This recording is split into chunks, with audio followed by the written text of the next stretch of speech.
Lorsqu'on est arrivé en 2003, pour moi, c'était déjà un aboutissement d'un énorme projet. Donc non, je ne me projetais pas du tout jusqu'à aujourd'hui. Oui, on peut dire impressionnant. Impressionnant le chemin parcouru depuis 2003. À l'époque, les nouvelles cliniques nantaises et le centre Catherine de Sienne s'installent sur une ancienne zone industrielle. Pas facile au départ, le site s'avère rapidement un pari gagnant. Le fait de positionner cette clinique à cet endroit a permis d'en faire l'hôpital de proximité du Sud-Loire.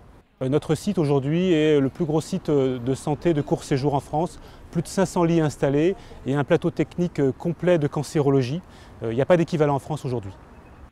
Une offre de soins polyvalente et un service d'urgence dont la fréquentation a explosé en 10 ans.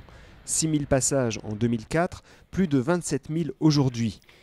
Si on regarde le carnet de santé du Confluent, il est donc plutôt en haut des courbes de croissance. On n'est pas une structure vieillissante où il n'y a plus de jeunes praticiens. Il y a beaucoup de jeunes médecins qui sont arrivés ces dernières années. Donc c'est un signe de performance et d'attractivité. L'établissement compte 200 médecins, 21 sont arrivés il y a moins d'1 an et demi. Quels seront les développements à venir? La direction parle bien sûr de la médecine ambulatoire, mais aussi d'autres formes d'hospitalisation, comme des résidences-services. Il faudra de l'espace, le Confluent en a. Sur ce site, entre Loire et Sèvres, 40 000 m² sont encore constructibles.